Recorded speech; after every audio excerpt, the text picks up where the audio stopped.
That's to you. No. That was too quick an answer. Nope. No.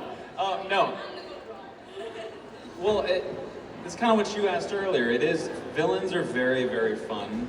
Everything that's different is fun. Every time you change gears, that's the most enjoyable thing, I think. But villains are fun because you get so much permission to do and say things that are very off the wall and that otherwise you wouldn't get to do.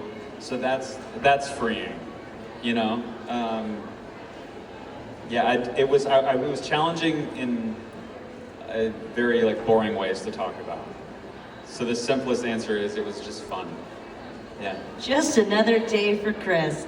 A question for both of you, because you both played villains alarmingly well.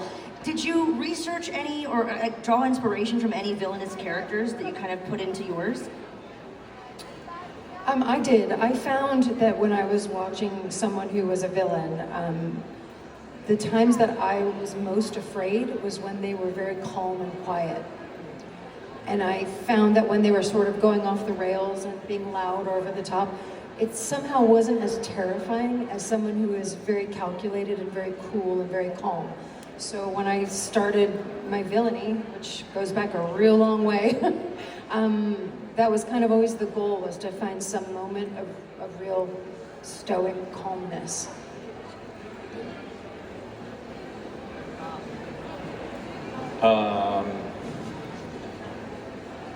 Yes, I did.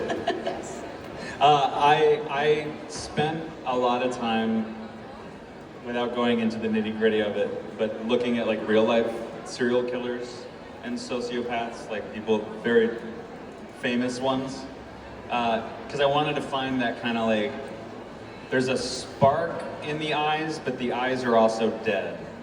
And I wanted to figure out how those two things could coexist.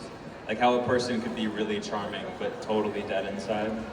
Because I think that was the center of Kai. It was like, sort of fun and sort of great on the surface in a weird way, but behind it is always like, I'm gonna kill you and I don't care. Yeah. So yeah, that was the fun research.